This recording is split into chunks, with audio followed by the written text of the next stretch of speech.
আজ যে পিঠেগুলো আমি আপনাদের তৈরি করে দেখাবো, এই পিঠেগুলোর নাম দিয়েছি বাতাসা পিঠে। একদম হুবাহু বাতাসার মতো দেখতে হয়। এত অল্প সময়ের মধ্যে যে কখনো পিঠে তৈরি করেনি সেও কিন্তু পিঠে তৈরি করে দেখিয়ে দেবে। একদম অল্প টাইমে কম ঝামেলার মধ্যে আপনারা কিন্তু এই পিঠেটা বানিয়ে নিতে পারেন। খেতে হয় অপূর্ব। চলুন তাহলে কি করে বানালাম দেখে নিন।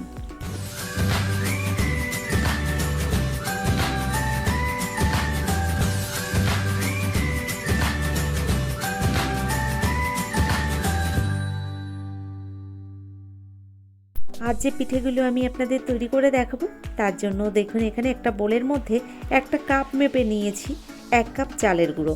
এখানে বাজারের কেনা আতপ চালের গুঁড়োই আমি ব্যবহার করেছি। তার মধ্যে দিয়ে দিলাম স্বাদ মতো লবণ, আর দিয়ে দিচ্ছি 2 চামচ এখানে রয়েছে গুঁড়ো দুধ। গুঁড়ো দুধ আর লবণটাকে ভালো করে আমি এই চালের গুঁড়ির মধ্যে শুকনো অবস্থায় মিশিয়ে নেব। তো দেখুন, চামচ দিয়ে ভালো করে মিশিয়ে নিচ্ছি। নমস্কার বন্ধুরা, আশা করছি হয়তো সকলেই ভালো আছেন। টিয়ার রান্নাঘর থেকে আমি তন্দ্রা আজ নিয়ে এলাম বাতাসা পিঠের রেসিপি। দেখতে থাকুন আমার সম্পূর্ণ ভিডিওটি, আশা করছি খুব ভালো লাগবে। দেখুন, এখানে শুকনো অবস্থায় সব কিছু ভালো করে মিশিয়ে নেওয়ার পরে দিয়ে দিলাম উষ্ণ গরম জল। তবে একবারে জলটা দেবেন না। এখানে দেখুন, আমি যে কাপ মেপে চালের গুঁড়িটা ব্যবহার করেছিলাম ওই কাপ মেপে 1 কাপ উষ্ণ গরম জল দিয়েছি। আর একবারে দিয়েছি কারণ 1 কাপ চালের গুঁড়ি দিয়েছিলাম, সেই অনুযায়ী আমি 1 কাপ জল দিয়েছি। এখানে আমার প্রায় 1.5 কাপের মতো জল লেগেছে। জল দেওয়ার পরে ভালো করে এই ব্যাটারটাকে কিন্তু এভাবে ফেটিয়ে নিতে হবে। তো সুন্দর করে আমি এভাবে ফেটিয়ে নিয়েছি আর ব্যাটারটা পুরোপুরি রেডি হয়ে গেছে। দেখুন, ব্যাটারের ঘনত্বটা এরকম রেখেছি। এখানে ব্যাটারটা রেডি করে আমি গ্যাসের ওপর একটা তাওয়া গরম বসিয়ে দিয়েছি। তার মধ্যে হালকা করে একটু ঘি ব্রাশ করে দিলাম। এই পিঠেটা ঘিয়ে ভাজলে এতটা ভালো হয় খেতে।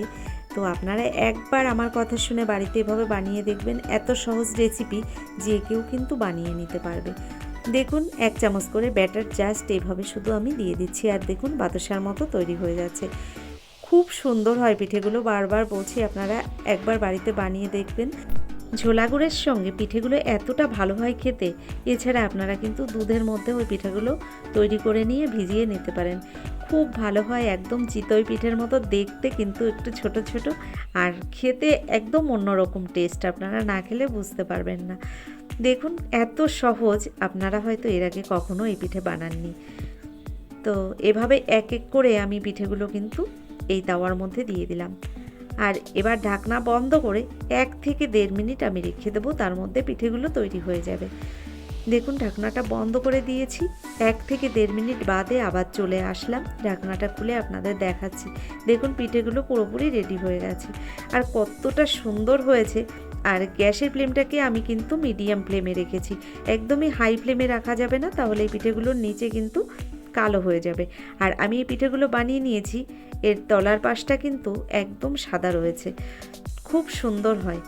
তো একইভাবে আমি এই পিঠেগুলো দেখুন নামিয়ে নিয়ে বাকি পিঠেগুলো ওই তাওয়ার মধ্যে আবার একটু ঘি ব্রাশ করে দিয়ে দিচ্ছি। তো বন্ধুরা, প্রতিদিনের মতো আজও একটা কথাই বলবো, ভিডিওটি দেখতে দেখতে যদি কোনো অংশ আপনাদের ভালো লেগে যায় একটা লাইক দিয়ে দেবেন। আর যে সমস্ত বন্ধুরা এখনও আমার চ্যানেলটিকে সাবস্ক্রাইব করেননি, অবশ্যই আমার চ্যানেলটিকে সাবস্ক্রাইব করে আমার ভিডিওর পাশে থাকা বেল আইকনটি ক্লিক করে নোটিফিকেশানটা অল করে দেবেন।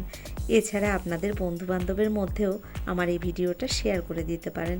খুবই ছোট্ট একটা ভিডিও, কেউ স্কিপ করে দেখবেন না। দেখুন, আবারও আমি এই তাওয়ার মধ্যে পিঠেগুলো সুন্দর করে সাজিয়ে দিলাম, আর দেখুন কতটা সুন্দর লাগছে দেখতে। বন্ধুরা, এই পিঠেগুলো তৈরি করা যেমন সহজ, খেতেও দারুণ আর দেখতে হয় অপূর্ব। আপনারা একবার বাড়িতে বানিয়ে দেখুন, তাহলেই বুঝতে পারবেন। দেখুন কতটা সুন্দর হয়েছে পিঠেগুলো, একদম বাতাসার মতো সুন্দর ফুলে উঠেছে। আর এই পিঠেগুলো আপনারা ঝোলা গুড় দিয়ে খেতে পারেন, দুধের মধ্যে পায়েসও তৈরি করে নিতে পারেন। এছাড়া আপনারা কিন্তু চাটনির সঙ্গেও খেতে পারেন, দারুণ হয় খেতে। তো এখানে দেখুন, আমি একটা প্লেটের মধ্যে পিঠেগুলো সব তৈরি করে নিয়েছি, আর 1 কাপ চালের গুঁড়ো দিয়ে বেশ অনেকটাই পিঠে এখানে তৈরি হয়েছে। বন্ধুরা, আমি এই পিঠেগুলো ঝোলা গুঁড়োর সঙ্গে পরিবেশন করেছি। আপনারা চাইলে আপনাদের পছন্দ মতো জিনিস দিয়েই খেতে পারেন। এছাড়া আপনারা কিন্তু শুধু শুধুও খেতে পারেন, এত ভালো হয় খেতে। যারা মিষ্টি খেতে পছন্দ করেন না তারা কিন্তু ভীষণ পছন্দ করবে এই পিঠেগুলো। যেমন দেখতে সুন্দর, খেতে হয় অপূর্ব। তো তো বন্ধুরা, কেমন লাগলো আজকে এই বাতাসা পিঠের রেসিপিটি অবশ্যই আমাকে লিখে জানাবেন। যদি আমার এই ভিডিওটি আপনাদের ভালো লেগে যায় অবশ্যই একটা লাইক দিয়ে দেবেন।